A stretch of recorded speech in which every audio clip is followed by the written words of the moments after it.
킹덤 스쿨은 이슬람권과 열방 선교를 위해서 선교 자원을 개발하고 또 지역 교회들을 세계 선교에 동참시키는 귀한 훈련 과정입니다. 그래서 저희 이런 귀한 과정을 우리 필그림 교회에서 이렇게 열게 된 것에 너무나 큰 감사를 갖고 있습니다. 이번 킹덤 스쿨은 총 4개의 큰 주제로 이제 진행을 하게 됩니다. 각 파트별로 우리 선교사님들, 특별히 핍박받는 그 현장에서 순교의 각오로 또 영혼들을 위해 헌신하시고 사역하시고 하나님 나라 확장의 최전선에서 사역하셨던 우리 선교사님들의 귀한 강의를 들을 수 있는 아주 귀한 시간입니다. 이런 시간이 또 우리 교회에 또 있을까 싶습니다. 그만큼 여러분 사모하는 마음으로 이곳에 오신 줄로 믿습니다. 그 마음을 가지고 우리 첫 강의를 열도록 하겠습니다. 우리 처음 강의해 주실 분을 잠깐 소개해 드리겠습니다. 우리 김진영 선교사님. 김진영 선교사님은 실크웨이브 미션 대표로 계시고 우크라이나 선교사로 8년, 또 현재 터키와 이슬람권 선교사로 17년 이렇게 사역을 해오고 계십니다. 우리 선교사님 나오셔서 강의하실 때 선교하시는 하나님이라는 주제로 말씀 나누실 때 여러분 귀한 은혜 또 하나님의 마음을 품으시는 그런 복된 시간 되시기를 간절히 소망합니다. 우리 선교사님 나와 주시겠습니다. 우리 박수로 선교사님 환영하겠습니다. 감사합니다.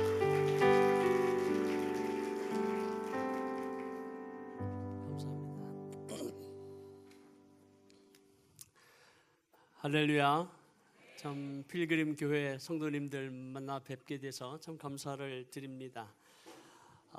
저희가 이 킹덤 스쿨 10번의 강의를 통해서 하나님의 나라가 우리의 삶 가운데, 우리의 가정 가운데, 교회 가운데, 그리고 열방과 민족 가운데 임하여지고 또 확장되어지고 그 나라가 완성되기까지 우리의 기도를 통해서, 은사를 통해서 또 우리의 삶을 들여서 주의 오실 길을 예비하고 준비하는, 그래서 왕의 대로를 수축하려고 하는 성도들을 위한 훈련 프로그램입니다.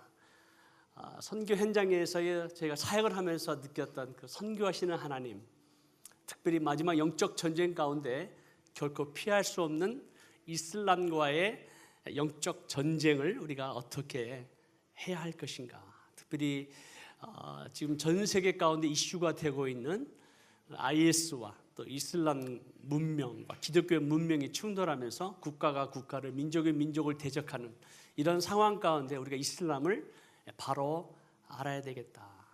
그리고 이슬람을 믿는 무슬림들은 과연 누구인가에 대해서 또 강사님께서 또 강의를 해 주실 것이고, 또 이들을 위해서 우리가 어떻게 영적 전쟁을 하고 함께 기도할 것인가, 그거에 대해서 영적 전쟁에 대한 강의를 하게 됩니다. 그리고 마지막으로 지역교회, 바로 필그림 교회가 바로 여러분들이 열방과 민족을 향해서 세계 선교를 감당하는 주역들이다. 선교사만이 아니라 바로 여러분들이 세계 선교에 함께 동참해야만 한다라고 하는 그런 어떤 명제를 가지고 저희들이 오늘 하루 정도 10강의를 가장 중요한 엑기스만 우리가 아마 나누게 될 것 같아요. 그래서 충분히 나누지 못한 아쉬움은 있지만 우리 강사들이 최선을 다하겠습니다. 개인적으로 제 삶을 좀 소개를 하면 제 이름은 김진영이고요. 한국을 떠난 지 37년이 됐습니다. 그래서 벌써 한국에 올 때마다 이방인 같은 느낌, 나그네와 같은 느낌, 어떤 문화적 충격을 늘 경험하곤 합니다.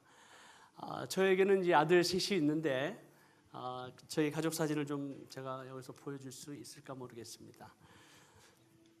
첫째 아들과 둘째 아들은 이제 결혼했습니다. 첫째 아들은 2년 반 전에 결혼했고 제 며느리와 함께 저희 가정에 보배가 들어왔습니다. 그 며느리 이름이 보배예요. 그래서 선교사 자녀였던 자녀인 우리 보배와 함께 결혼해서 둘 다 이제 의료 선교사로 지금 준비하고 있습니다. 둘째는 이제 요엘인데 지난 1월 7일 날 결혼했습니다. 보시면 좀 우리 한국 아가씨가 아닙니다. 스카티시 아메리칸인데요.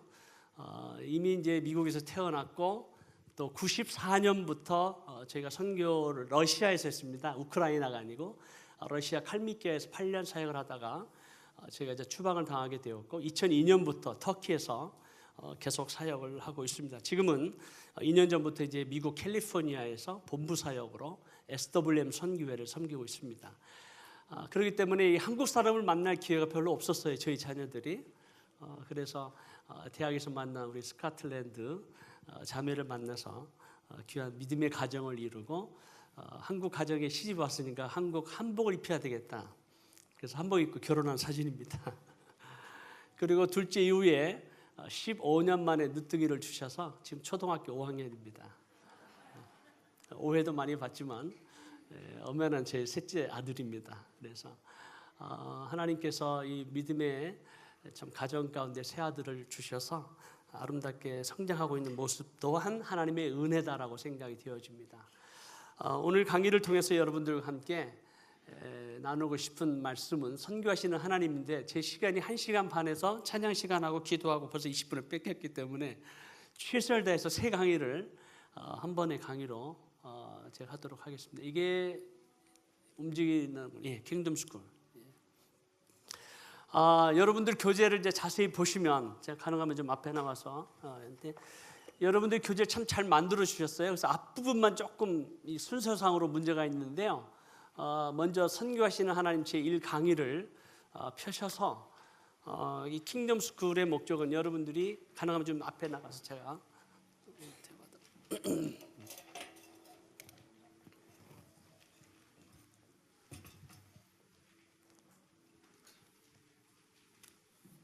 제가 앞에서 가까이 하는 것도 괜찮으시겠죠? 예.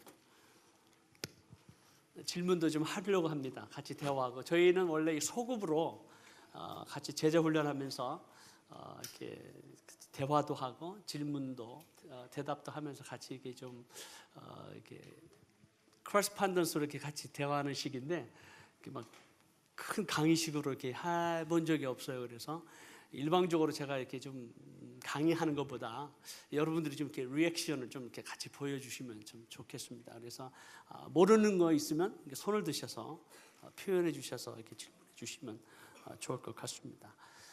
킹덤 스쿨에서 가장 중요한 감사합니다. 킹덤 스쿨에서 가장 중요한 컨셉은 하나님의 나라입니다. 그래서 오늘 이 시간 짧은 시간이지만 세 가지 것 중에서 왕의 뜻, 하나님 아버지의 뜻이 무엇인지, 그리고 하나님 아버지의 마음, 왕의 마음에 대해서, 그리고 세 번째 왕의 대로에 대해서 나누게 될 겁니다. 그래서 이 하나님 아버지의 뜻이 무엇인지, 하나님 아버지의 마음이 무엇인지, 그리고 또 하나님 아버지, 그 왕의 대로가 왜 우리가 수축해야 되는지를 주어진 시간 내에서 최선을 다할 텐데 아마 주어진 시간에서 첫 번째, 두 번째 강의만 하고 제가 맨 마지막 강의를 하게 되는 그때 왕의 대로를 조금 커버할 수 있으면 해보도록 노력해 보겠습니다. 그래서 오브젝티브니 들어가기니 그런 모든 거 다 생략하고 이제부터는 1시간 동안 저를 좀 집중해 주십시오. 그래서 여러분들이 필요한 것 좀 적으시더라도 함께 하나님 아버지의 뜻이 무엇인지, 또 우리 각자를 향하신 하나님의 선하시고 기뻐하시고 온전하신 뜻이 무엇인지를 우리가 발견하고 또 깨닫고 순종하는 은혜가 있기를 주님의 이름으로 축복합니다. 하나님의 나라 많이 들어보셨죠?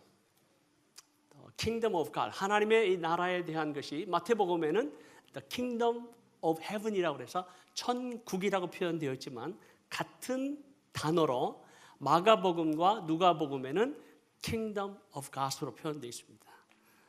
회개하라 천국이 가까이 왔느니라라고 하는 말과 회개하라 하나님의 나라가 가까이 왔느니라고 하는 단어, 이 단어는 interchangeably 같은 단어가 유대인들에게는 Kingdom of Heaven으로 천국으로 표현이 되어졌고 그리스 사람들과 이방인들과 로마 사람들에게는 Kingdom of God으로 표현이 되어졌습니다.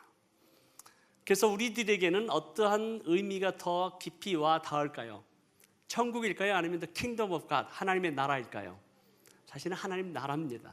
우리는 이방인이었기 때문에 그 하나님의 나라가 과연 무슨 의미가 있는 것인지, 또 하나님 마음속에 온 열방과 민족 그리고 온 세계를 창조하시는 여호와 하나님께서 그 하나님의 나라가 하나님께 어떠한 의미가 있기 때문에 우리의 삶 가운데 열방과 민족 가운데 그 하나님의 나라를 세우시고 확장하시고 장차 메시아 예수 그리스도가 이 땅에 다시 오셔서 이룩하시기를 원하시는 그 하나님의 나라, 그 나라가 우리에게는 굉장히 중요하다고 하는 겁니다. 이 세상 나라가 아닌, 이 세상 나라의 가치관이 아닌 하나님 나라에 대한 꿈, 하나님 나라에 대한 가치관을 갖고 살아가는, 비록 우리는 이 땅 위에서 두 발을 디디고 살아가고 있지만 그 하나님의 나라, 그 나라를 사모하고 기대하고 하나님 나라의 일꾼으로 살아가는 사람으로서 우리가 어떻게 하나님의 아버지의 계획이 무엇인지, 뜻이 무엇인지를 살펴보려고 합니다. 이것을 우리가 좀 알기 위해서는 저는 한 사람을 소개하려고 합니다. 아브라함입니다. 아브라함, 메소포타미아에서 살고 있던 우상을 만들고 있었던 집안이었습니다. 아버지 직업은 우상을 만드는 사람이었습니다. 대라였고, 역시 우상의 영향을 받았고 우상을 섬기는 집안이었고, 많은 종류의 신을 섬기는 메소포타미아 지역에 살고 있던 한 사람을 하나님께서 선택하셨습니다. 그가 특별히 잘나서도, 얼굴이 잘생겨서도, 스펙이 좋아서도, 금수저여서 선택한 것이 아니라 하나님께서 일방적으로 아브라함을 선택하셨어요. 왜 선택하셨느냐? 그 이유가 있습니다.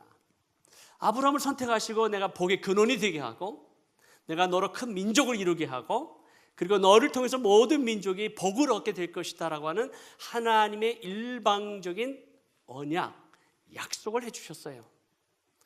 그래서 아브라함이 그 놀라운 은혜를 입고 언약 가운데 여호와 하나님을 그 인생의 여정 가운데 알아가게 됩니다.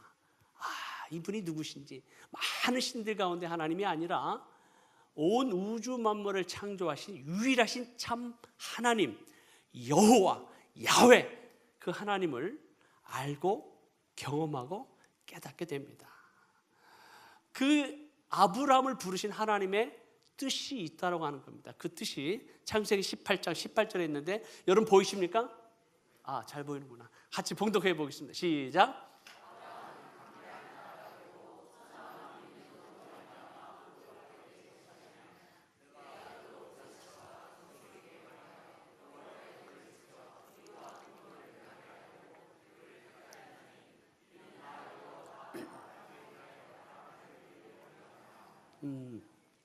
아브라함은 강대한 나라가 되고 천하 만민이 그로 말미암아 복을 얻게 될 것인데, 내가 너와 너의 권속들에게 반드시 이루기를 원하는 것이 있다. 그게 뭐냐면 의와 공도를 행하게 하려고 내가 너를 택하였다. 여기서의 의가 무엇인지 또 공도가 무엇인지를 조금 이해하기 위해서는 영어로, 히브리어로 조금 보면 좀 더 이해가 분명합니다. 여기서 말하는 의는 영어로 righteousness라는 단어입니다. 공도라고 하는 단어는 justice라고 하는 단어입니다. 정의라고 하는 뜻이죠. 의라고 하는 단어는 히브리 말로 제데카라는 단어인데, 이 단어의 뜻은 하나님의 언약, 약속에 기초한 그와 하나님과 바른 관계, 바른 질서를 세우는 것이 의입니다. 자, 우리가 알고 있는 의, 하나님은 의로우시다라고 했을 때 그 의가 어떤 뜻이라고요? 하나님의 언약, 약속에 기초한 하나님과의 바른 관계, 바른 질서가 바로 의예요. 자, 하나님은 의로우십니다. 하나님은 거룩하십니다. 하나님 죄가 없으신 분이에요. 온 우주 만물을 창조하신 분이에요. 그러나 우리는 본래 하나님의 형상대로 지음을 받은, 그래서 하나님과 올바른 관계가 세워졌고 하나님의 일방적인 창조의 질서에 의해서 하나님과의 아름다운 교제와 만남이 있었습니다. 그러나 인간이 죄를 범함으로 말미암아 하나님과의 관계가 깨어지게 됐죠. 그래서 우리는 죄인이기 때문에 하나님의 영광에 이르지 못하는, 하나님의 의에 이르지 못하는, 하나님의 거룩에 이르지 못하는, 그래서 이 하나님의 의는 인간의 힘으로, 인간의 노력으로, 인간의 어떠한 철학으로, 인간의 사상으로 의가 세워질 수 없다라고 하는 거예요. 이 의를 세우기 위해서 오신 분이 누구십니까? 예수 그리스도입니다. 그래서 그 의를 회복하시기 위해서 죄 없으신 그가, 예수 그리스도가 길이요 진리요 생명으로 오신 그가 우리를 대신해서 십자가에 죽으심으로 말미암아 우리의 모든 죄값을 치르시고 죄와 사망 권세를 이기시고 부활하심으로 그가 하나님의 의를 이루신 것, 그 의를 믿음으로 받아들일 때 하나님과의 관계, 하나님과의 질서가 바로 세워지는 것, 이것이 우리가 믿음으로 말미암아 의인이 됐다라고 이해가 되어집니다. 이해가 되시죠? 그래서 이 의는 우리의 힘으로, 우리의 능력으로, 우리의 노력으로 이룰 수 있다 없다? 없어요. 왜? 죄가 있었기 때문에. 그래서 이 의는 오직 하나님의 일방적인 행위를 통해서, 하나님의 일방적인 역사를 통해서 하나님의 은혜로 믿음으로 말미암아 이것을 받아들이게 될 때 우리는 하나님의 의가 이루어졌다라고 말합니다. 이것이 제데카예요. 제데카. 그러면 미슈파트라고 하는 정의라는 단어는 어떤 뜻이 있냐면 마음을 같이 한다는 뜻이에요. 마음을 같이 한다. 우리 옆에 있는 분들과 마음을 같이 하는 것, 이게 뭡니까? 정의래요. 정의. 나눈다, 베푼다, 이 뜻이에요. 그럼 하나님께서 아브라함을 선택하신 것은 의와 정의를, 공도를 행하게 하려고 내가 너를 선택했다라고 말합니다. 그러면 의는 인간의 힘으로, 인간의 노력으로 이루어지는 것이 아니기 때문에 하나님의 전적인 은혜로 말미암는 것이라고 한다면 그 의를 입은 자는 이 세상 가운데에서 뭐가 나타나야 돼요? 정의가 나타나야 돼요. 누구를 향해서? 이웃을 향해서, 남을 향해서 나눔과 베품의 삶을 살라고 부르신 거예요. 선택하신 거예요. 아멘이십니까? 이것을 잘못 이해했기 때문에 흔히 우리가 말하는 사회 정의를 부르짖는 운동권을 말합니다. 아마 1980년도에 대학을 보내신 분들은 그 당시에 사회 정의를 위해서 대학에서부터 길거리를 뛰쳐나가서 데모했던 것을 우리는 지금도 생생하게 기억하고 있습니다. 사회 정의를 부르짖었습니다. 억눌린 자, 가난한 자, 이 땅 가운데 고난당하는 자들을 우리가 기억하고 그들의 삶 속에 들어가야 된다. 그래서 막 사회 정의를 부르짖고 데모하고 불의한 권력에 대해서, 불의한 사회에 대해서, 불의한 조직에 대해서, 불의한 모든 사회적 시스템에 대해서 부정하고 우리는 가난한 자로, 억울한 자로 사회 정의 문제를 해결해야 된다라고 외쳤던 수많은 사람들이 있었습니다. 그 당시 우리 세대였습니다. 지금 세대도 마찬가지일 거라고 생각이 됩니다. 이런 사회 정의를 부르짖는 사람들에 의해서 우리 한국에서의 모든 사회 정의 문제가 해결되었죠. 40년 동안 투쟁하고 싸워가지고 이 모든 문제가, 가난의 문제가, 어려운 모든 사회적인 문제가 해결되었습니까? 아닙니다. 아니 이 문제는 2000년 동안, 아니 인류의 역사 가운데 흔히 사회 정의를 위해서 철학으로, 사상으로, 사회적인 어떤 이념으로, 어떤 종교적인 사상으로 근본적인 인간의 문제와 사회적인 문제를 해결하려고 노력했지만 결국은 그가 어떠한 시도도 노력도 이 땅 가운데 성공하지 못했습니다. 왜요? 이유는 하나님과의 제데카, 의가 바로 세워지지 않았기 때문에 그렇습니다. 사회 정의는 하나님과의 의가 바로 세워지지 아니하면, 하나님과의 바른 관계가 세워지지 않으면 사회 정의의 문제는 이루어질 수 없습니다. 흔히 사회 정의를 부르짖는 많은 운동권의 사람들은 죄송하지만 자신의 개인의 문제도, 죄의 문제도, 창조자와 인간의 문제도 해결하지 못한 상황 속에서 사회 정의 문제를 해결하려고 노력하는 그 자체, 아니 이 땅에서 정말 가난한 자와 억눌린 자와 함께 고생하며 그들을 섬기는 귀한 분들이 있습니다. 존귀합니다. 그러나 그것이 인간에게서는 장의 행위가 되고 자랑이 되고 그것이 어떤 자신의 업적을 이루기 위한 수단과 방법이라면은 이 땅에서의 사회적인 정의는 전혀 의미가 없는 겁니다. 왜요? 하나님과 올바른 질서가 세워지지 않았기 때문에. 그럴 때 사회 정의를 부르짖는 많은 분들은 이 근본적인 하나님과의 관계를 바로 세우지 않으면 이 문제를 해결할 수 없다라고 하는 걸 모르는 거예요. 그럼 우리가 흔히 말하는 보수주의적인 기독교 진영에서는 무엇에 대한 어려움이 있냐면 이런 사회 정의를 자꾸 부르짖고 얘기를 하다 보니까 우리는 개인적인 구원에 포커스를 하게 되는 거예요. 그래서 우리는 예수 믿고 구원받으면 된다라고 생각합니다. 예수 믿고 천국 가면 된다라고 생각합니다. 아닙니다. 그것이 참된 복음이 아니에요. 여러분, 귀신도 예수님을 믿습니다. 성경에 적혀 있어요. 귀신들도 예수님을 믿고 떤다라고 말합니다. 그러면 이 귀신들이 예수님을 믿기 때문에 천국 가나요? 여러분, 이슬람을 믿는 많은 무슬림들도 예수님을 믿습니다. 놀라운 귀한 선지자 중에 한 사람으로 믿고 있습니다. 그가 동정녀 마리아에서 태어난 사실도 믿고 있고요. 그리고 이 땅에 사시면서 어마어마한 기적과 표적을 베푸신 예수 그리스도, 놀라운 선지자인 것을 믿고 있습니다. 구원을 받겠습니까? 아니요. 무엇을 믿느냐가 중요한 거고 그 믿음이 과연 우리의 삶 가운데 하나님 나라의 가치관, 하나님의 의, 정의가 우리의 삶 가운데 나타나지 아니하면 그 믿음이 진실된 참 믿음인가 한번 생각해 봐야 됩니다.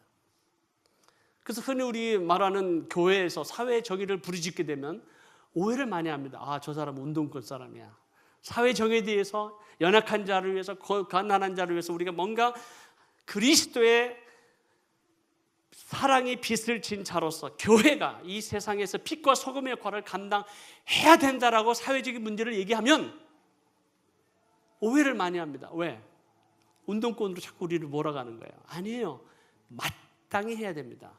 교회가 이 땅에서 해야 할 사명을 감당하지 못하기 때문에 교회가 욕을 얻어먹는 것이고, 복은 하나님의 메시지가 이 땅 가운데 제대로 선포되지 못하기 때문에 세상 사람들이 비우는 거예요.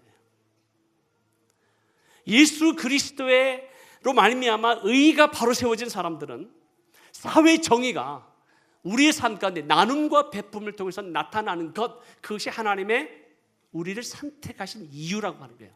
그것이 하나님의 나라를 우리의 삶 가운데, 교회 가운데, 민족 가운데, 열방 가운데 세우는 것인 줄로 믿습니다. 이거를 분명히 이해를 해야 돼요. 제데카와 미슈파트, 의와 정의가 세우게 하려고 하나님이 저와 여러분을 부르셨습니다. 그래서 하나님께서 아브라함을 선택하셨어요. 그래서 하나님께서 아브라함을 선택하셨는데 이삭을 통해서, 야곱을 통해서, 요셉을 통해서 계속해서 확인해 주시고, 그리고 하나님께서 70명으로 내려갔던 야곱의 자손들을 400년 동안 잘 보호신해서 양육시키시고, 모세를 통해서 이스라엘 민족을 가나안 땅으로 출애굽하실 때 하나님께서 모세를 시내산에서 만나셨습니다. 그리고 10계명을 주시기 전에 내가 왜 이스라엘 민족을 선택했는지 아느냐, 내가 왜 너희를 불러냈는지 아느냐라고 그 불러낸 이유와 목적을 말씀해 주세요. 같이 한번 봉독해 볼까요? 우리 출애굽기 19장 4절 6절 시작.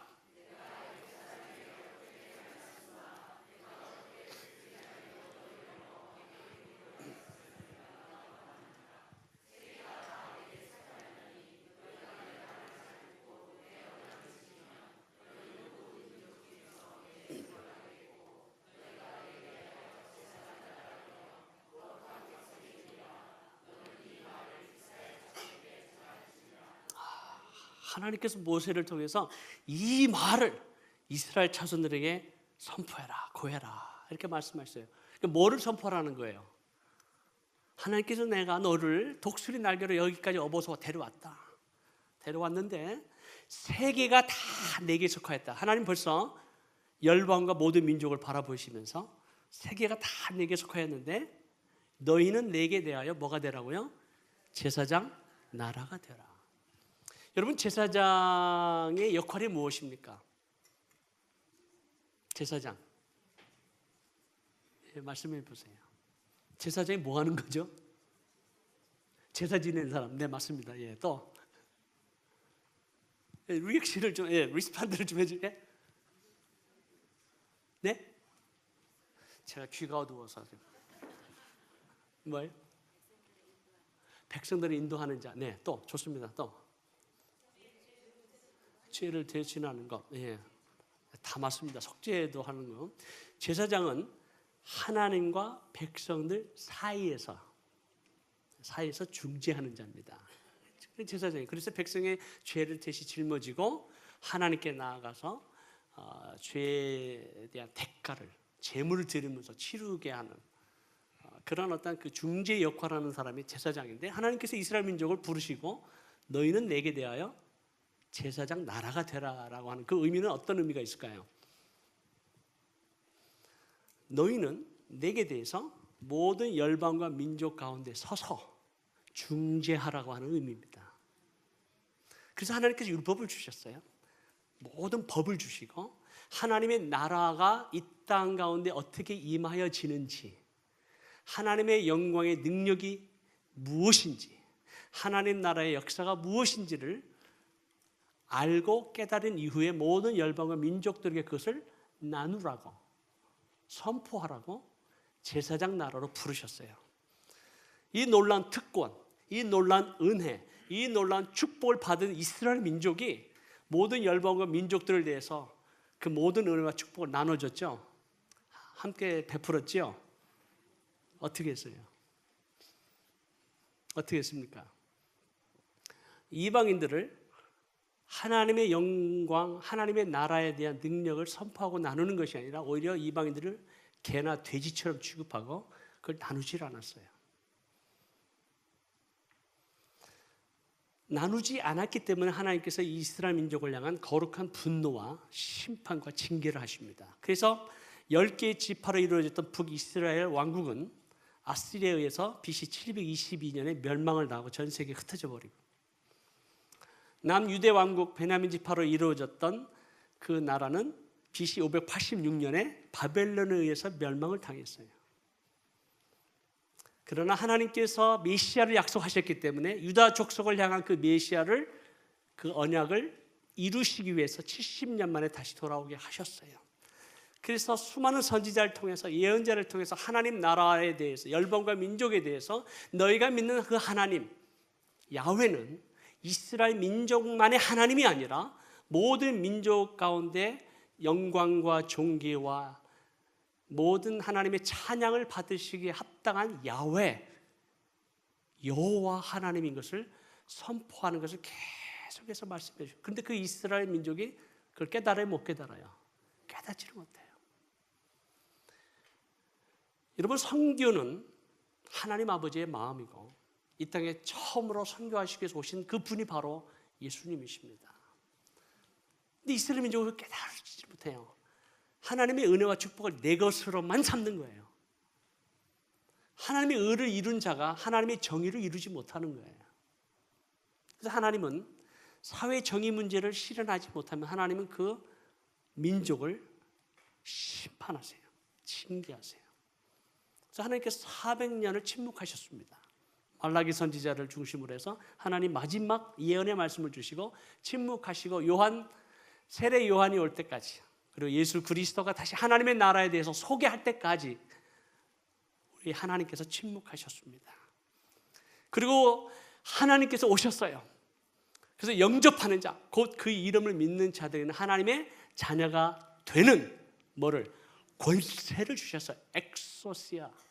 하나님의 권세를 주시고 주님께서 하늘과 땅의 권세를 회복하셨기 때문에 그 회복하신 모든 권세를 예수 그리스도를 믿는 저와 여러분에게 그 권세를 어떻게 주셨어요? 할렐루야.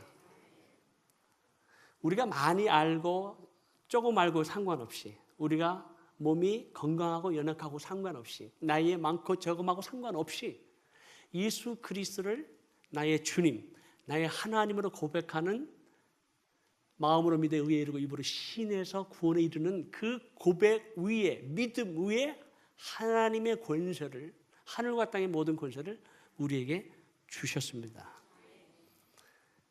이 사실은 우리가 잠자로 자다가도 벌떡 일어나서 다시 기절할 정도로 어마어마한 충격의 사건이에요.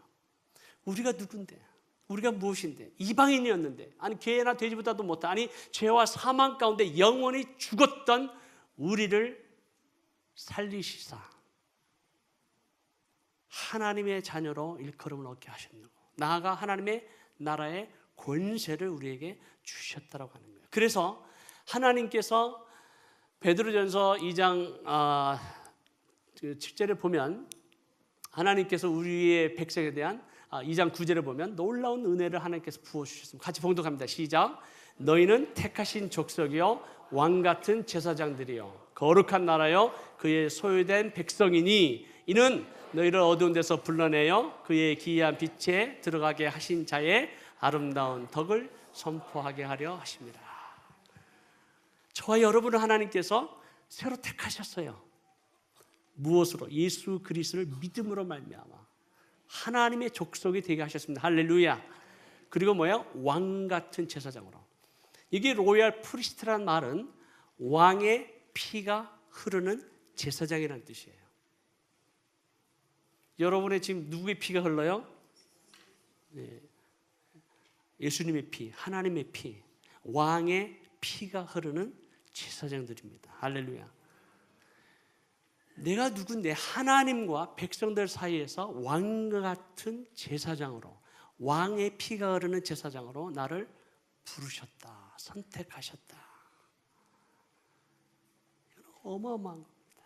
이 사실을 깨닫게 된 이후부터 우리의 가치관이 달라지고 삶의 의미가 달라지고 삶의 목적이 달라집니다. 온 우주 만물을 창조하신 그 하나님의 왕의 피가 흐르는 제사장으로 우리를 택하셨다. 거룩한 나라로 삼아주셨다. 하나님의 소유된 백성으로 우리를 삼아주셨다 라고 하는 사실이 우리에게는 엄청난 충격으로 다가옵니다. 그저 교회에 나가서 예수 믿고 그냥 구원받았다 이 정도가 아니에요. 하나님은 우리에게 놀라운 사명을 주셨어요. 그 이유가 있다라는 거예요. 그 이유는 그의 거룩한 뭐예요? 어두운 데서 불러내 그의 기이한 빛에 들어가게 하신 자의 아름다운 덕. 뭐 이게 길게 나왔는데 쉽게 말해서 복음, 아름다운 소식을 선포하게 하려고 저와 여러분을 부르신 줄로 믿습니다. 그래서 우리가 생각할 때 그 하나님의 나라, 여러분 우리는 2000년 동안 예수 그리스도 믿는 성도들이 기도한 내용이 있습니다. 그 기도한 내용을 보면 주기도문에 의해서 뭐라고 하죠? 하늘에 계신 아버지 이름이 거룩히 여김을 받으시오며, 그 다음에 뭐예요?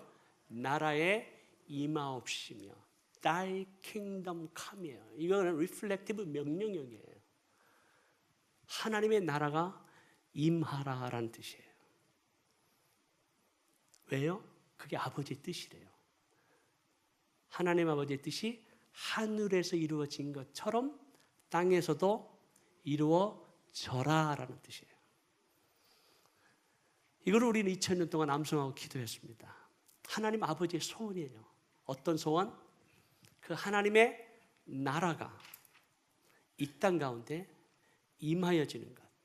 우리의 삶 가운데, 우리의 가정 가운데, 우리의 자녀 가운데, 우리의 교회 가운데, 우리의 사회 가운데, 열방과 민족 가운데 하나님의 나라가 임하는 것. 그것이 하나님 아버지의 뜻입니다. 아멘이십니까? 그 하나님의 나라가 임하고 확장되는 걸 위해서 하나님께 저희를 부르시고 선택하셨다는 거예요. 그렇기 때문에 우리는 하나님 나라의 일꾼들입니다. 아멘이십니까?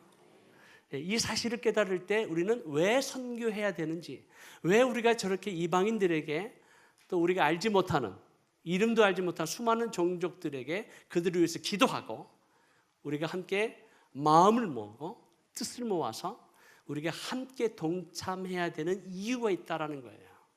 선교사만 가서 선교하는 것이 아니라, 비록 나는 한국 땅에 살고 있지만, 비록 여기가 인천 성도입니까?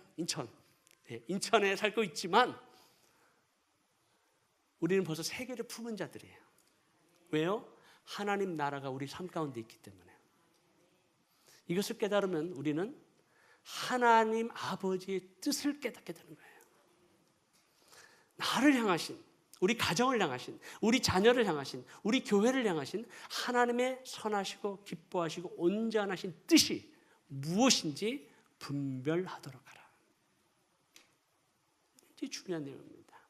두 번째로 우리가 이제 하나님 아버지의 마음, 두 번째 강의로 들어가는데 하나님 아버지의 마음을 우리가 잠깐 나누도록 하겠습니다. 이 하나님 아버지의 마음, 이 그림을 보시면 여러분들이 잘 아는 그림인데 누가 지은 거죠? 렘블란트의 돌아온 탕자입니다. 이 그림을 보면 아버지와 둘째 아들 탕자의 모습은 우리가 잘 볼 수 있는데 첫째 아들이 이 가운데 있습니다. 누구일까요? 저 뒤에서 이렇게 말끔하게 쳐다보고 있는 사람이 첫째 아들이다라고 생각되시는 분 손 들어보세요. 예, 꽤 많으시네요. 예, 이렇게 앉아서 이렇게 보는 듯 이렇게 노려보고 째려보고 있는 사람, 이렇게 모자 쓰고 이 사람이 첫째 아들 같다라고 생각되시는 분 손 들어. 네, 또 꽤 많으시고 옆에서 이렇게 막대기를 쥐고 수염이 더스득하게 난 사람이 서 있는데 그 사람이 첫째 아들 같다라고 생각되시는 분 손 들어보세요. 한 3명밖에 없으시네. 손 안 드신 분. 첫째 아들은 바로 지팡이를 쥐고 서 있는 사람입니다. 아버지와 같은 빨간 망토를 입은 아주 부하게 그러나 뭔가 못마땅한 불만에 찬 얼굴을 가지고 묵묵히 지켜보고 있는 그 아들이 첫째 아들입니다. 이 스토리에서 누가복음 15장에 나오는 이 탕자의 스토리, 한 아버지에게 두 아들이 있었는데 둘째 아들이 아버지의 유산을 미리 받아서 세상에 나가서 허랑방탕하게 창녀와 더불어 모든 재물을 탕진한 후에 아버지가 그리워서 아버지의 품으로 다시 돌아와 그가 아버지께로 왔을 때 아버지가 그를 맞아들이게 됨으로 인해서 크게 잔치를 배설하고 기뻐하고 즐거워하는 이 해피엔딩의 스토리는 너무나도 잘합니다. 그래서 막 박수를 치는 거예요. 근데 첫째 아들이 등장해요. 거기서 끝나지 않고 첫째 아들이 등장하는데 첫째 아들은 어떤 아들일까요? 첫째 아들. 성경에 누가복음 15장에 자세히 보면 이 첫째 아들의 어떤 아들인지에 대한 모습을 우리가 조금 발견할 수 있는데요. 25절에 보면 그가 밭에 있었다라고 말합니다. 밭에 있었다. 여러분 첫째 아들이 왜 밭에 있었을까요? 심심해서요? 그럼 그 아버지가 종이 굉장히 많거든요. 그럼 아들이 일해야 될 필요가 있을까요? 없을까요? 없어요. 집에서 먹고 마시고 놀고 쉬면서 있을 수 있는 권한이 있을까요? 없을까요? 있어요. 굳이 아버지의 밭에 가서 일할 이유가 없습니다. 그러나 그 아버지의 기업을 소중하게 생각하고 그것을 관리하고 밭에서 일하는 것을 보면 이 아들은 참 성실하다, 충성스럽다라는 걸 알 수 있습니다. 참 귀한 아들이에요. 그리고 29절에 보면 이 아들이 아버지에게 이렇게 말합니다. 아버지, 저는 어렸을 때부터 아버지의 명령을 한 번도 거역한 적이 없습니다. 아버지의 말씀이면 전폭적으로 순종하는 아들이에요. 여러분 이런 아들이 있으면 한번 좀 나와보라고 그러세요. 저도 아들이 셋 있지만 부모의 말을 한 번도 거역해보지 않았다? 이야, 대단한 아들입니다. 그 고백이 사실이에요. 순종하는 거예요. 아버지면 막 복종하는 아들이에요. 대단한 아들이죠. 더더군다나 30절에 보면 이 아들이 세상에 나가서 허랑방탕에 살고 있다가 이게 잘못된 것이 무엇인지를 아는 아들이에요. 그러니까 나는 그렇게 살지 않겠다는 거예요. 죄 가운데 살지 않겠다. 아버지 재산을 함부로 이렇게 쓰지 않겠다라고 하는 것을 얘기할 정도면은 선악을 분별할 줄 아는 아들이에요. 적어도 첫째 아들은 어떤 아들이에요?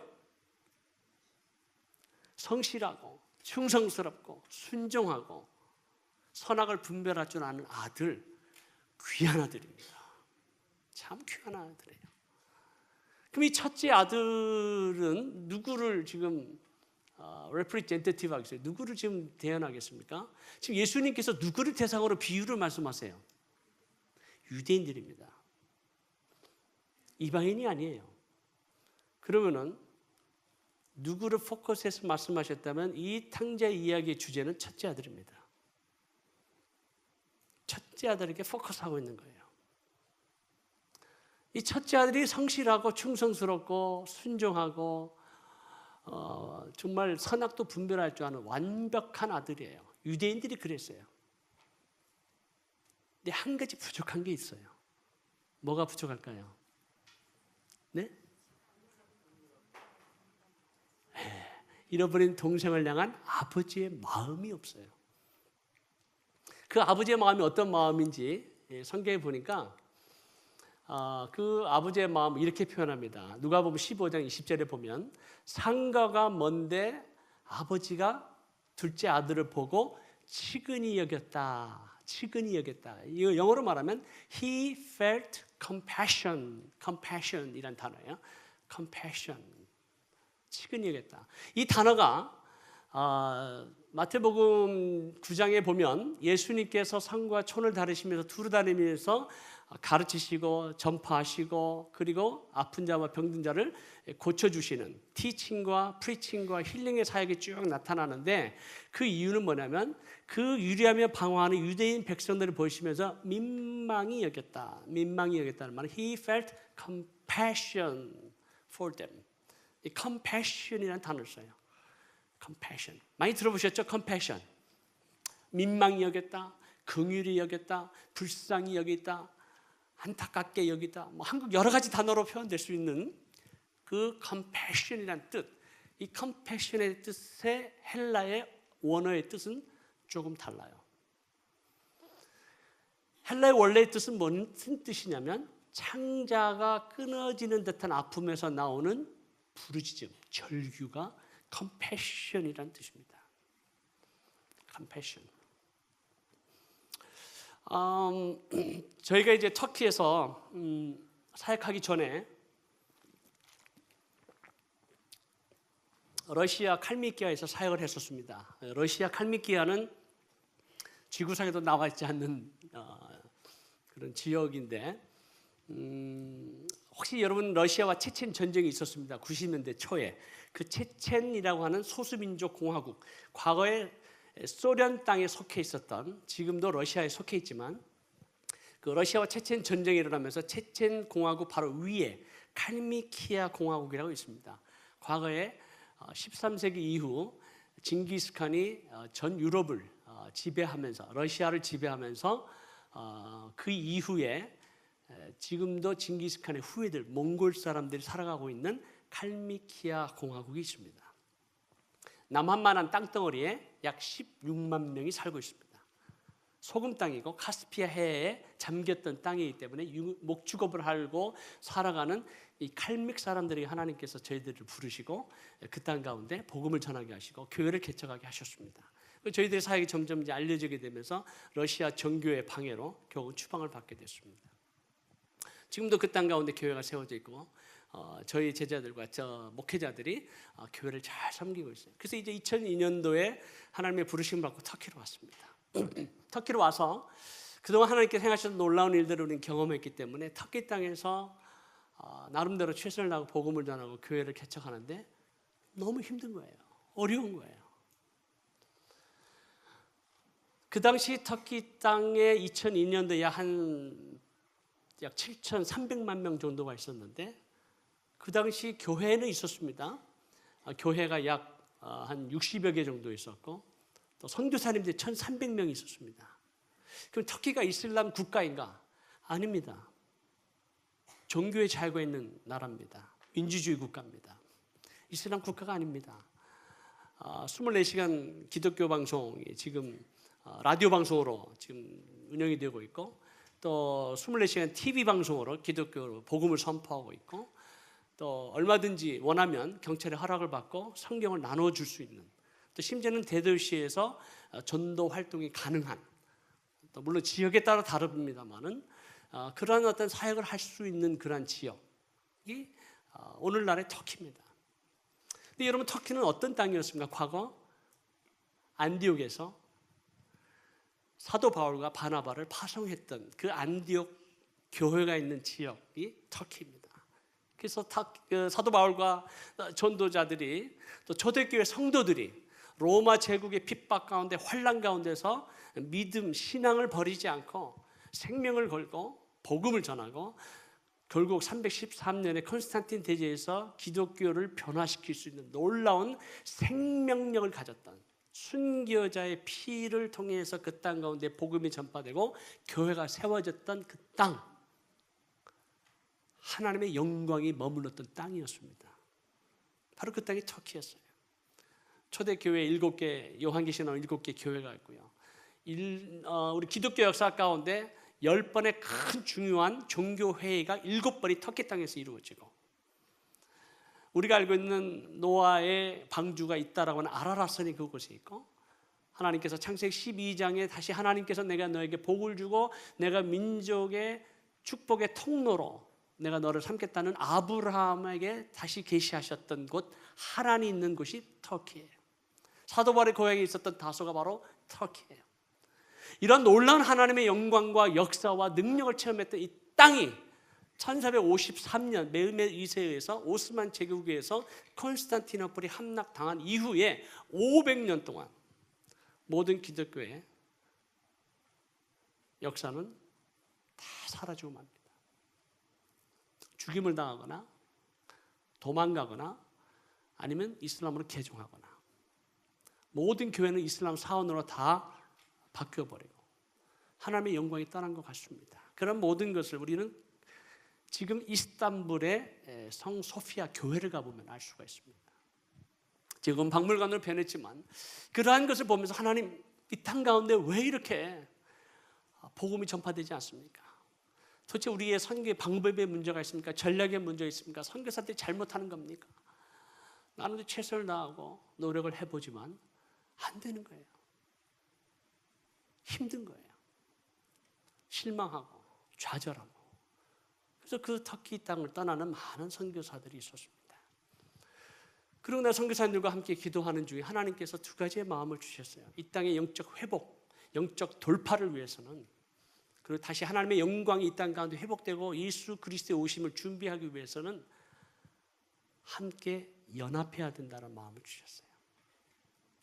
우리가 다 선교사님들이 사역들 잘 하시지만 우리가 그리스도 안에서 하나됨을 통해서 세상 사람들이 하나님 아버지의 영광을 볼 수 있다라고 하는, 요한복음 17장 예수님의 기도처럼 우리가 하나됨이 얼마나 중요한지, 그리고 이제는 하나님께서 우리의 하는 모든 사역도 중요하지만 하나님께서 예루살렘을 세워 온 세상에서 찬송을 받게 하시기까지 여호와로 쉬지 못하시게 하라. 여호와로 쉬지 못하시게 하는 게 뭘까요? 기도하는 거예요. 너희는 잠잠히 있어. 내가 사역을 할 테니까 기도하라. 여러분, 선교사가 기도하는 거 참 쉽지 않습니다. 선교사는 일하기 위해서 태어난 사람들이기 때문에 뭔가 복음을 전하고 막 교회를 개척하고 뭔가 막 바쁘게 일하는 것 같아요. 근데 기도하라고 그러면 참 힘들어요. 물론 다 같은 선교사님들은 아니지만 저 같은 경우는 그래요. 저는 복음 전파자입니다. 교회 개척자입니다. 근데 하나님께서 기도하라고 하니까 이렇게 힘든지 모르겠어요. 여러분, 1시간도 앉기도 힘듭니다. 여러분들은 막 보니까 얼마나 뜨겁게 기도하시는지. 한국 분들이 기도의 열정은 대단합니다. 세계적으로. 우리 터키에 있는 목사님들은 한국식 기도를 하자 그러면은 Korean style prayer 그러면 외국인 선교사도 다 알아요. 주야 이렇게 합니다. 터키 말로도 할 수 있는데 야랍 이렇게 하는데 야랍으로 안 돼. 이게 잘 안 되는 거예요. 또 영어도 Lord 뭐 이게 안 돼요. 그냥 주야 하는 게 더 좋아요. 다 같이 코리안 스타일로 기도하자 그러면 주야 이거 뭐 기도 나옵니다. 그 정도로 기도에 대한 열정, 하나님께서 한국 교회에 주신 그 영적 DNA가 있다면 이 기도의 열정이에요. 헌신입니다.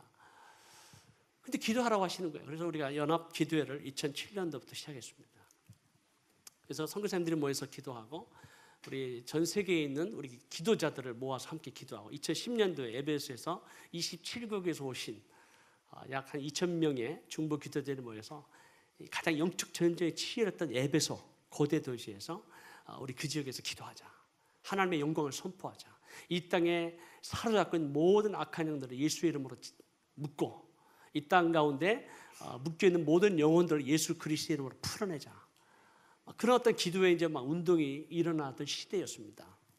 그래서 2007년도에 2008년도에 하는데 2008년도에 제가 머물고 있었던 미국 교단이었죠. 미국 교단을 이제 사임할 수밖에 없었고, 그리고 이제 여러 가지 사역을 하면서 많은 영적 공격이 있더라고요. 사역을 할 때는 영적 공격을 잘 못 느끼는데 기도한다고 하니까 공격이 시작되는 거예요. 여러분, 사단은 우리의 연합을 가장 싫어하고 사단은 우리의 기도를 두려워합니다.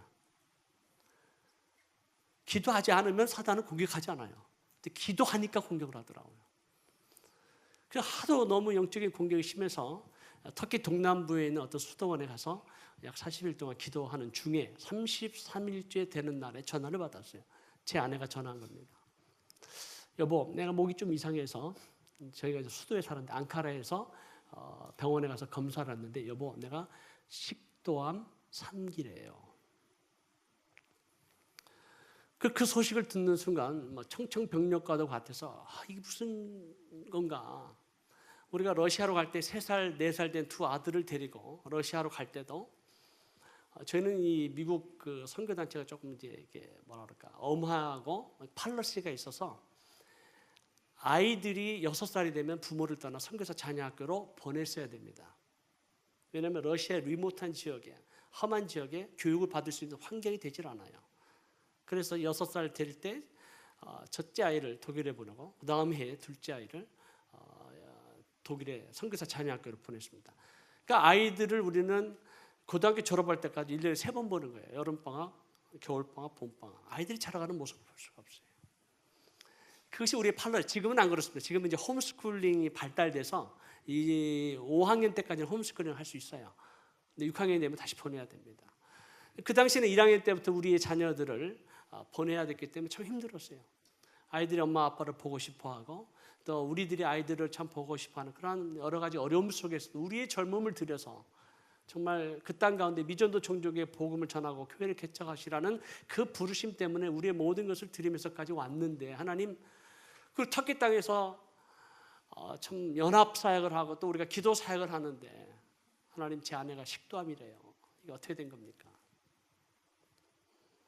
하나님께서 저에게 주시는 마음의 감동은 이것은 죽을 병이 아니라 하나님의 영광을 나타내기 위한 것이다. 죽지 않는다. 그런 마음의 확신을 주시더라고요. 그래서 제가 여보, 당신 죽지 않는다. 그러니까 수술하지 말고 세컨 오피니언을 한번 받자. 그래서 이제 UCI 저기 캘리포니아에 있는 UC 대학 병원에 가서 이제 다시 재검사를 했는데 역시 식도암 3기였어요. 이미 임파선으로 퍼졌어요. 그래서 빨리 수술을 해야 된다라는 의사의 진단에 따라서 어떻게 하게 되냐. 제가 그랬어요. 아내한테 여보 수술하지 마라. 근데 그 당시 제 늦둥이가 있었어요. 3살. 근데 엄마라서 그런지 자기는 요셉이를 위해서라도 살아야 되겠대요. 그것은 당신 믿음이고 나는 살아야 되겠으니까 수술을 받아야 되겠다는 거예요. 뭐 수술을 받아서 하나님은 살리실 수 있으니까 살려주시겠지. 수술을 받았는데 식도의 80%, 20%를 남겨두고 위에 3분의 1을 잘라내고 위를 끌어올려서 붙였습니다. 참 힘든 과정이었어요. 제 수술을 하고 난 이후에 이제 먹을 수가 없기 때문에 약 6개월 동안 이 창자를 뚫어가지고 J튜브를 넣어서 6개월 동안 생존할 수 있도록 10시간씩 하루에 피딩을 하는 겁니다. 먹어야 되니까. 그것도 이제 문제가 되니까 이제 혈관에다가 포트를 박아서 주사로 6주를 생존해야 되는 많은 어려운 과정을 지나갔어요. 그런 과정을 지나가는 중에 이제 항암 주사를 맞아야 되니까 그래서 항암 주사를 이제 첫 번째 맞고 두 번째 항암 주사를 맞는 그날 밤에 제 아내가 침대에서 일어나더니 막 소리를 지르고 막 뒤집어지는 거예요. 그래서 저희가 이머전시룸으로 달려갔습니다. 수술했던 병원으로 달려갔는데 몸을 다 스캔하고 울트라사운드를 검사하고 모든 엑스레이를 찍고 다 검사하는데 아무런 이상이 없어요. 사람은 죽어나는 거예요. 그래서 모르핀 주사를 맞고 통증을 없애는 그 주사를 맞고 기다리고 있는데 아침이 되니까 사람이 멀쩡하잖아요. 그래서 이제 에머전시 룸에서 나가라고 그랬어요. 그래서 집으로 돌아왔는데 10시가 되니까 모르핀 주사 약효가 떨어지니까 다시 사람이 뒤집어지는 거예요. 다시 에머전시 룸으로 들어갔습니다. 다시 처음부터 검사 다 했어요. 전혀 이상이 없어요. 그래서 계속 모르핀 주사를 맞고 일반 병동에 가서 그날 하루를 지내고 새벽이 되었습니다. 계속해서 모르핀 주사를 계속 맞으면서 그것을 지내는 동안 마침 각 방마다 회진하는 의사 그룹이 있었는데 그 의사 그룹인데 제 아내를 수술한 의사를 만났어요. 그래서 갑자기 그 의사가 저를 보고 놀라는 거예요. 아니 왜 여기에 와 있느냐. 그래서 여차여차해서 이틀 동안 이런 일이 있었고 지금 했는데 검사를 못했는데 굉장히 힘들어한다. 고통스럽다. 당신은 수술을 했으니까 좀 알지 않겠는가. 자기 스케줄보다 도저히 내가 볼 수가 없다. 그래서 제가 막 항의도 하고 부탁도 하고 좀 당신이 봐줬으면 좋겠다. 근데 갔어요.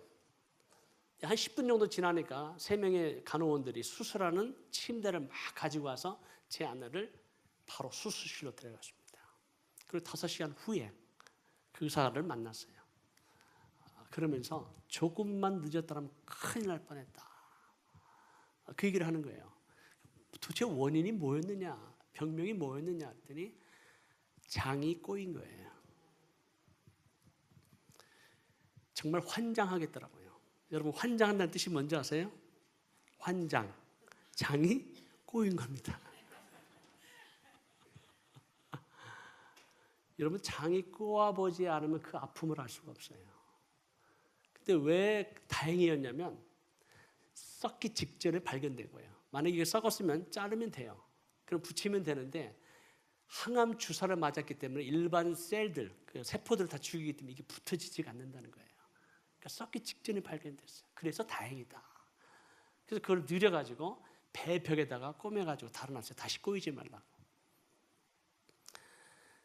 그 과정을 지켜보면서 제 아내의 그 울부짖음을 저는 지금도 잊지를 못해요. 여러분 컴패션이라는 단어가 바로 그 단어입니다. 하나님께서 죄 가운데 사망 가운데 방황하며 신음하는 그 영혼을 바라보시는 그 하나님 아버지의 마음은 창자가 틀어지는 듯한 그 아픔에서 나오는 울부짖음이 바로 하나님 아버지의 마음이에요. 이것이 컴패션이라는 뜻이에요. 그리고 더 나아가서 이 컴패션의 두 번째 의미는 to participate the one's suffering. 그 사람의 고통에 함께 동참한다는 뜻이에요. 사람들의 아픔을 보고 고통을 보고 안 됐다, 불쌍하다, 힘들겠구나 이게 아니라 우리가 죄 가운데 있었을 때 하나님 아버지께서 그 아들 독생자 예수 그리스도를 죽이시면서까지 십자가의 고난, 그 고통, 십자가에 달리실 때 벌거벗은 몸으로 모든 사람들의 그 시선을 받아야 되는 자신의 가장 부끄러움도 가릴 수 없는 하나님 대신 그분께서 바로 저와 여러분을 십자가에서 죽으셨다라고 하는 그 모진 비난과 욕지금과 선거리와 그 고난을 받은 육체의 고통이 아닌 거예요. 하나님 당신 자신 스스로 창조한 인간으로부터 그 모든 멸시와 고난과 비웃음 받았다는 그것이 하나님 앞에 견딜 수 없는 그 모든 것까지도 참으셔야만 했던, 그래서 그 고통 가운데 함께 참여하셨던 그 마음이 뭐예요? 컴패션이라는 뜻이에요. 컴패션. 이 컴패션의 마음이 첫째 아들에게 없는 거예요. 스펙으로 보면, 사회적으로 보면, 여러 가지 종교적으로 보면, 열정으로 보면, 열심으로 보면, 충성으로 보면, 사역하는 거 보면 대단해요. 그러나 그 사람의 삶 가운데 아버지의 마음이 없다면, 잃어버린 영혼을 향한 컴패션이 없다면 우리는 종교인이 될 수 있어요.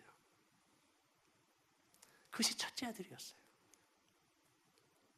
근데 이 첫째 아들이 오히려 아버지께 막 화를 냅니다.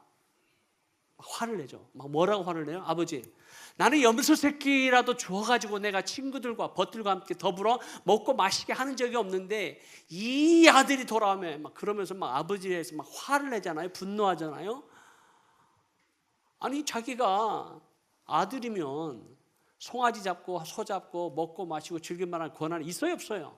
있어요. 자기가 하고 싶으면 하면 되는 거예요. 자기 하지 않았는데 막 아버지에 대해서 막 분노하고 막 화를 냅니다. 왜 화를 낼까요? 왜 분노할까요? 네? 왜 화를 낼까요? 네? 오해. 어떤 오해? 어떤 오해를 했을까요?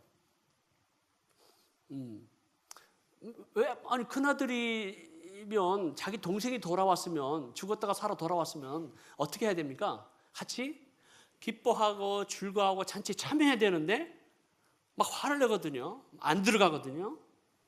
왜요? 시기가 있고 질투가 있고 또 예?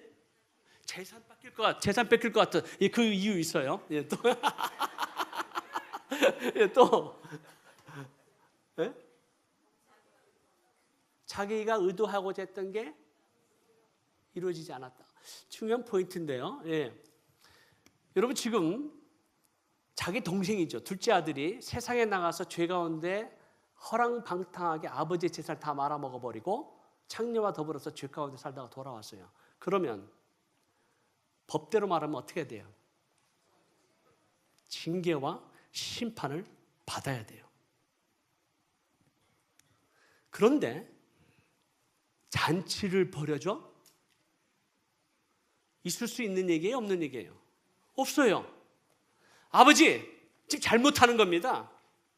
이 자식은 벌을 받아야 돼요. 징계를 받아야 됩니다. 심판을 받아야 됩니다. 아버지 지금 하는 행동이 잘못된 거예요. 그래서 분노하는 거예요. 잘못하고 있다고. 여러분, 우리의 생각과 하나님의 생각이 다르고 우리의 계획과 하나님의 계획이 다를 때 우리는 하나님에게 분노합니다. 하나님 왜요?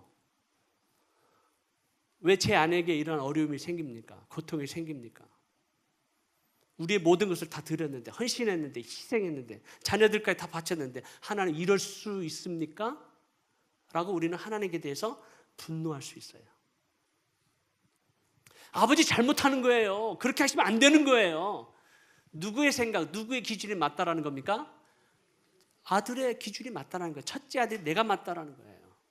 그러니까 아버지 잘못하는 거로 비난하는 거예요. 또 두 번째 이유 말씀하셨어요. 재산의 문제인데요.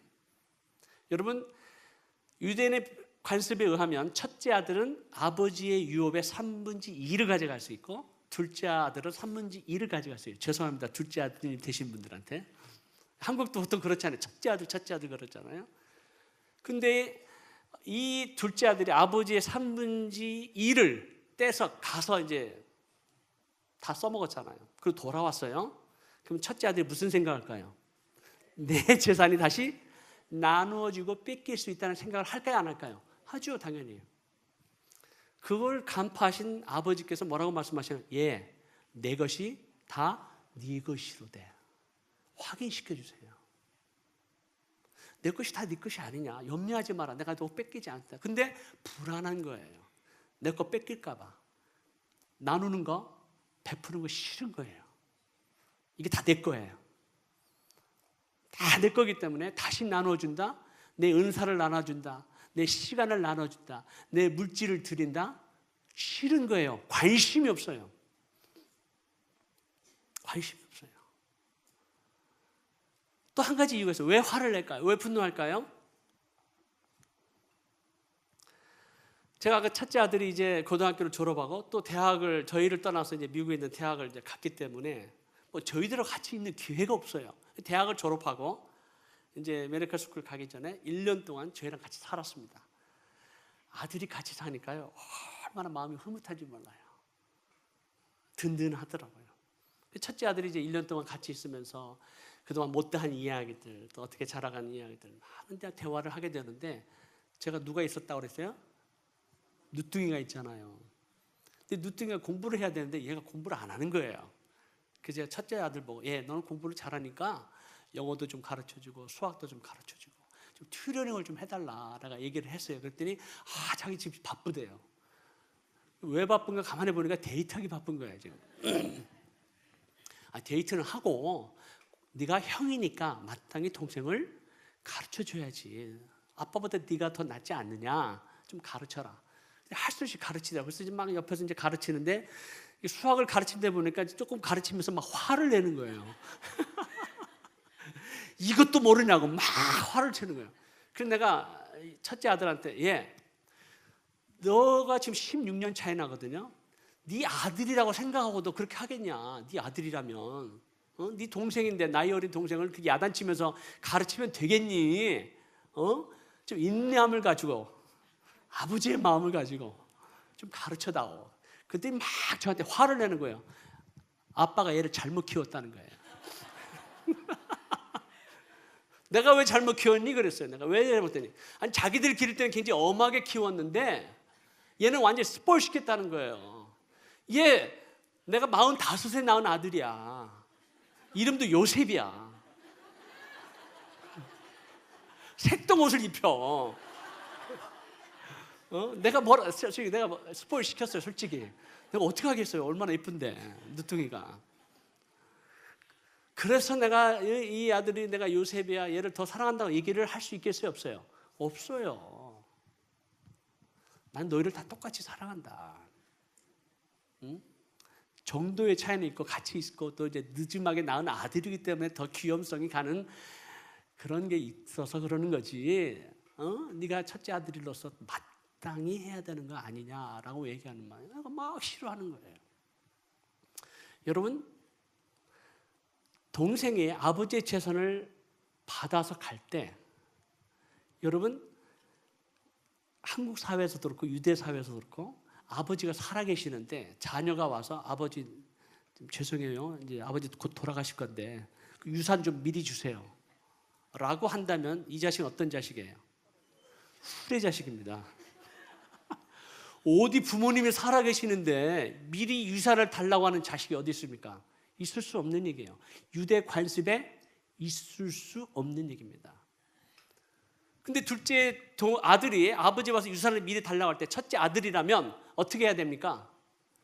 야단을 쳐야죠. 야, 이놈의 어디 아버지가 살아계시는데 유산을 달라고 하냐고, 뭐 말도 안 되는 소리 하지 말라고, 이런 얘기를 큰 아들이면 해야 됩니다.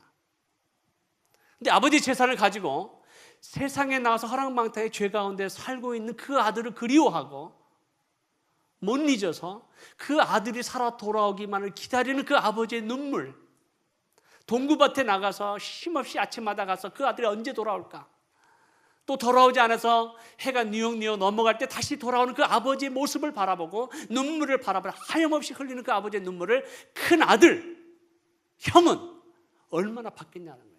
그랬으면 어떻게 해야 돼요? 아버지의 눈물을 보았고 아버지의 아픔을 알고 아버지의 고통을 느꼈으면 어떻게 해야 돼요? 자기 동생을 찾으러 가야죠. 찾으러 가서 뭐라고 그래야 돼요? 얘, 네가 이렇게 살면 되겠니? 아버지가 너를 얼마나 사랑하고 너를 그리워하는데 아버지의 품으로 돌아가자. 그래서 그 동생을 데리고 와서 아버지의 품으로 인도해야 되는 거 아니에요? 형이라면 마땅히 그래야 되는 거예요. 근데 그게 싫은 거예요. 관심이 없어요.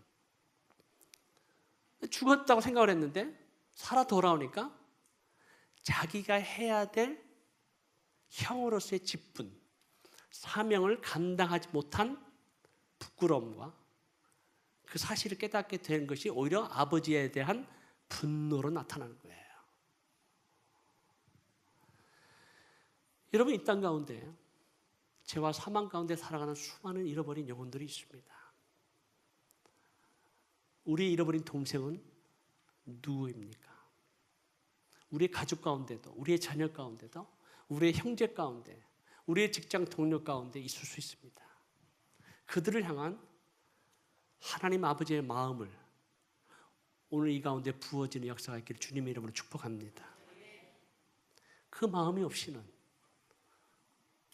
그 영혼을 위해서 우리가 함께 기도하지 않으면, 그 영혼을 위해서 우리가 뭔가를 선한 행위를 하지 않으면, 지극히 작은 자를 향한 섬김과 드림과 베품의 사역을 감당하지 않으면 언젠가 우리가 백보자 심판 안에서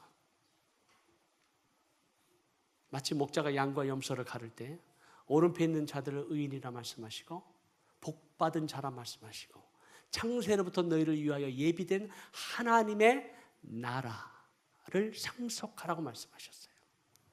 그리고 왼편에 있는 자들을 향해서 악인이라 말씀하시고 저주받은 자라 말씀하시고 그리고 사단과 마귀와 그의 타락한 천사들을 위하여 예비된 영영한 지옥불로 들어가라고 저주하셨어요. 의인과 악인, 복받은 자와 저주받은 자, 하나님 나라에 들어가는 자와 지옥에 들어간 자의 그 구분이 무엇이었습니까? 나를 믿었으니까, 예수 믿었으니까 넌 천국 가고 지옥 가고 이렇게 구분하셨어요? 아니요. 지극히 작은 자에게 한 것이 곧 내게 한 것이고 지극히 작은 자에게 하지 아니한 것이 곧 내게 하지 아니한 것이라고 말씀하신 그 기준에 의해서 의인과 악인을 구별하셨어요. 여러분 그러면 막 우리가 헷갈리는 거예요. 뭐를 말합니까? 믿음의 행위를 말씀하시는 거예요. 야고보서도 있지 않습니까? 너희가 믿는다고 하는 그것만으로는 행위를 통해서 온전하게 된다라고 말합니다. 우리가 선을 행할 줄 알고도 선을 행하지 아니하면 죄니라.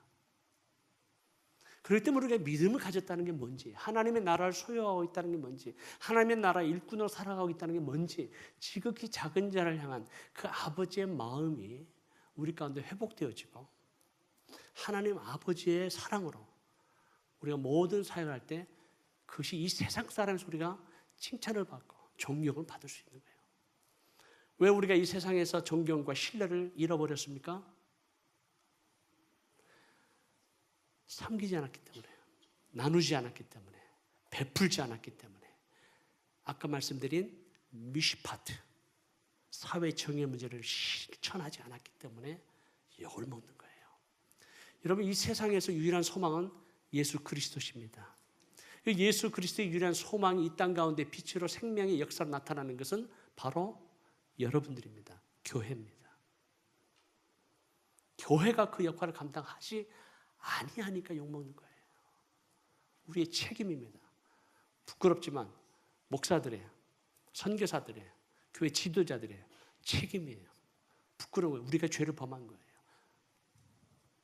그래서 하나님께서 이 아버지의 마음을 갖지 못한 형, 첫째 아들과 같은 그런 종교인들이 그 당시 유대인들 뿐이었겠습니까? 오늘날 이 시대에도 우리 가운데 있을 수 있다라고 하는 것입니다. 그렇기 때문에 우리가 하나님 아버지의 마음, 이 컴패션의 마음을 정말 소유하는 은혜가 부어지기를 예수님의 이름으로 축복합니다. 잃어버린 동생에 대해서는 이제 우리가 이슬람에 대해서 또 무슬림에 대해서 공부하면서 우리가 나누게 될 것이고요. 마지막 결론으로 왕의 대로에 대해서 우리가 함께 공부하는 시간을 갖도록 하겠습니다. 왕의 대로 세 번째 파트는 이제 시간이 없기 때문에 못하는데요. 마지막 결론을 내리면서 왕의 대로와 마지막 우리에게 주어진 주님의 지상대 명령, 사명에 대해서 함께 공부하도록 하겠는데요. 3분 남았습니다. 제가 11시에 맞춰야 되는데 다행히 하나님께서 많은 고난의 과정이 있었지만 제 아내가 이제 완전히 건강합니다. 할렐루야. 화복되게 하셨고 제 아내가 건강하니까 제가 이렇게 또 한국에 나올 수 있습니다. 그래서 참 그 아픔과 고통의 과정을 지나가면서 좀 제 아내를 위해서 회복을 위해서 병나음을 위해서 기도해 주신 많은 성도님들이 있었습니다. 그 신실한 기도를 통해서 하나님께서 역사를 하신 것을 제가 보면서 그분들이 제 아내를 기도하게 될 때마다 특히 회복을 위해서 기도하게 되고 그리고 영적 돌파를 위해서 기도하는 많은 신실한 중보 기도자들, 성도님들이 기도가 얼마나 능력이 있는지 정말 파워풀한지 저는 지난 10년의 연합 기도 사역을 통해서 깨닫게 되었습니다. 여러분의 기도는 힘이 있습니다. 그래서 여러분의 자녀를 위한 기도, 여러분이 깨어진 어떤 아픔과 또 상처가 있다면 회복을 위한 기도 낙심하지 마십시오. 우리 하나님 살아계십니다. 그리고 하나님께서 우리의 기도를 들으시고 우리의 기도가 하나님 보호자 앞에 금향로에 계속해서 천사의 향기, 청기가 드려지는 그 향기와 함께 쌓여질 때 하나님의 때에 하나님의 방법으로 하나님께서 천사를 명하셔서 금향로를 땅에 쏟아붓는 그날, 이 땅 가운데 지진이 나고 천둥과 번개와 우레 소리가 나는 놀라운 역사가 일어날 줄 믿습니다.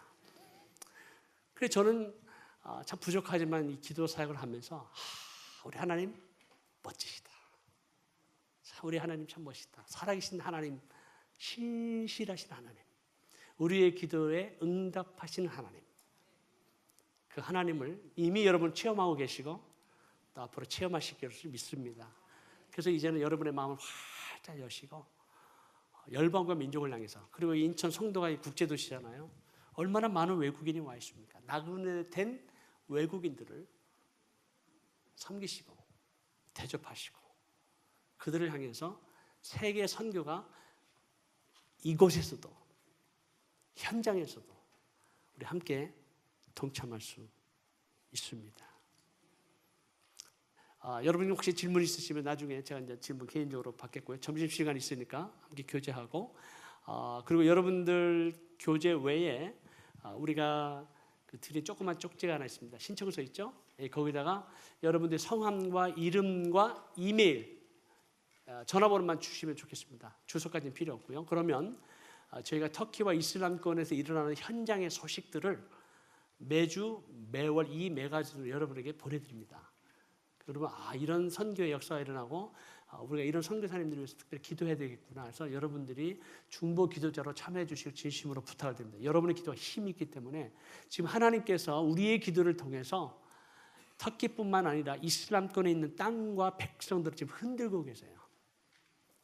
그래서 시리아 내전, 이집트의 사건, 리비아, 튀니지아, 이란, 이라크, 지금 아프가니스탄 일어난 일들을 제가 시간이 없기 때문에 지금 저는 말씀을 못 드리고 있는데 어마어마한 하나님의 놀라운 능력의 역사가 일어나고 있습니다. 그 역사의 현장으로 여러분을 초대하고 싶은 거예요.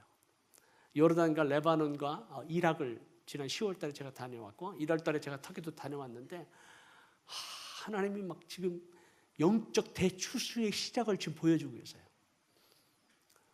그래서 일꾼이 필요한 거예요. 여러분의 기도가 더 필요한 거예요. 그래서 그 놀라운 현장들을, 그 소식들을 여러분에게 전달하고 싶습니다. 그래서 원하시는 분은 여러분 성함과 이름과 전화번호 이렇게 주시고 직분, 교회 주시면 우리가 여러분들에게 계속해서 보내도록 하겠습니다. 감사합니다. 우리 기도 한번 하겠습니다. 우리 같이 한번 좀 3분 정도 같이 좀 통성으로 기도했으면 좋겠습니다. 그 기도 제목은 하나님의 나라를 위해서 우리가 가치관을 갖지 못하고 혹시 살지 못하고 내 개인과 내 삶을 위해서만 살았다면 혹시 우리 이 시간 주님 앞에 회개하며 나아가길 원합니다. 그 하나님의 아버지의 나라를 위해서 내가 부르심을 받았는데 그 하나님 나라 일꾼으로 지금 선택함을 받았는데 하나님, 그 하나님 아버지의 나라가 하늘에서 이루어진 것처럼 이 땅에서 이루어지게 해 주옵소서. 주님 저를 사용해 주시옵소서. 그리고 잃어버린 영혼을 향하는 그 아버지의 마음이 내 삶 가운데 주님 더 부어지게 하시고 그 아버지의 마음이 정말 부어짐으로 말미암아 내가 갖고 있는 모든 것들을 나눠주고 베풀어주고 흘러보내는 축복의 통로가 되게 해 주옵소서. 정말 우리 필그림 교회를 주님 축복하시고 이 필그림 교회가 이 지역에서 뿐만 아니라 열방과 민족을 향해서 나아가는 하나님의 존귀한 교회가 되게 해 주옵소서. 우리 성도가 하나님의 나라에 하나님의 군대로 일어나게 하시고 또 주부면 주부로서 또 아버지는 아버지로서 어머니로서 학생으로서 젊은이로서 하나님 온 세대를 정말 세대가 연합하고 우리 자녀 세대와 또 우리 아버지 세대가 함께 연합하고 정말 하나님의 영광을 위해서 나아가는 놀라운 역사가 우리 필그림 교회 가운데 있게 해 주옵소서. 우리 한번 주여 한번 외치고 기도하겠습니다. 주여! 아버지 하나님 감사합니다. 참으로 이 땅 가운데 하나님 우리 킹덤 스쿨을 통해서 하나님 우리와 하여금 이 사명이 놀라운 하나님 아버지의 나라를 보여주시고 깨닫게 하시고 하나님의 의를 이루며 하나님의 공도가 우리의 삶 가운데 이루어지기를 원하시는, 그래서 우리를 선택하시고 부르시는 하나님의 은혜를 감사합니다. 하나님 우리가 주님 앞에 부르심을 받아 나아가게 하시고 하나님의 거룩한 영광 위에 쓰임받는 죄가 될 수 있도록 도와주시옵소서. 아버지 하나님이여 주여 우리를 연약함에 우리의 부족함에 하시는 주님 하나님이여 참으로 우리 필그림 교회를 축복하시고 이 사회를 아버지 열방과 민족을 향해서 나아가고 쓰임받는 놀라운 은혜를 허락해 주시옵소서. 하나님의 영광이 이 땅에 임하여지게 하여 주시고, 하나님의 능력이 우리 가운데 임하여지게 하여 주시고, 하나님이여 참으로 이 땅 가운데서 아버지의 필그림의 우리 성도들을 통해서 아버지 하나님 왕같은 제사장으로서의 귀한 사명을 감당하는 놀라운 역사가 있게 하여 주시옵소서. 주님 감사합니다. 주님 오늘도 살아 역사하시고 우리의 기도에 신음하는 우리 고통에도 응답하시는 여호와 하나님, 주여 우리가 함께 기도하며 나아갈 때 하나님의 거룩한 영광이 임하여지게 하시고 하나님의 주의 영광을 사모하며 나아가는 저희가 될 수 있도록 오 주여 역사하여 주시기를 간절히 기도하고 원합니다. 주님 감사합니다. 영광과 존귀 가운데 찬양 가운데 주님 받아 주시옵소서. 할렐루야. 주여 감사합니다. 만왕의 왕이 되시고 만군의 주가 되신 여호와 아버지 하나님, 독생자 예수 그리스도를 이 땅에 보내셔서 우리가 죄인 되었을 때 말할 수 없는 그 사랑으로 그 독생자 예수 그리스도를 십자가에 못 박게 하시고 죄와 사망 권세를 이기시고 부활하셔서 하늘과 땅의 권세를 회복하신 그 예수 그리스도를 믿음으로 말미암아 하나님 나라를, 영원한 생명을, 하나님 자녀된 권세를 우리에게 주심을 감사합니다. 하나님, 하나님 나라의 가치관, 하나님 나라의 영광, 하나님 나라의 능력과 권세가 우리의 삶을 통해 나타나게 도와주옵소서. 하나님의 의가 이루어졌사오니 하나님의 정의가, 이 미시파트가 하나님의 이웃을 향한 섬김과 드림을 통해 함께 마음을 나눔을 통해 하나님의 영광의 역사가 계속해서 일어나도록 축복해 주옵소서. 하나님 우리 필그림 교회를 축복하시고 하나님 이 필그림 교회가 존귀한 교회로서 이 인천 지역뿐만 아니라 열방과 민족을 향해서 그리고 이 땅에 와 있는 나그네 된 외국인들을 향해서 그들을 섬기며 복음을 전거하며 하나님의 나라를 세우는 아름다운 교회로 축복해 주옵소서. 오늘 하루 동안 계속 이어지는 이 킹덤 스쿨을 주님의 손에 올려드립니다.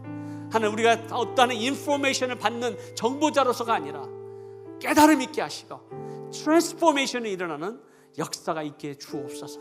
우리의 패러다임이 바뀌게 하시고 우리의 가치관이 바뀌게 하시고 이 세상에 연연하지 아니하고 이 세상의 가치관을 따라가는 자들이 아니라 하나님 나라를 바라보며 사모하며 하나님 나라를 완성되기까지, 그리고 하나님 나라 가운데 우리에게 주어진 그 놀라운 상급과 기업을 바라보면서 하나님 나라를 사모하며 달려가는 하나님 나라 백성 일꾼 되도록 축복해 주옵소서. 예수 그리스도의 이름으로 간절히 축복하며 기도하옵나이다. 아멘. 우리 모든 영광 하나님께 올려드립니다.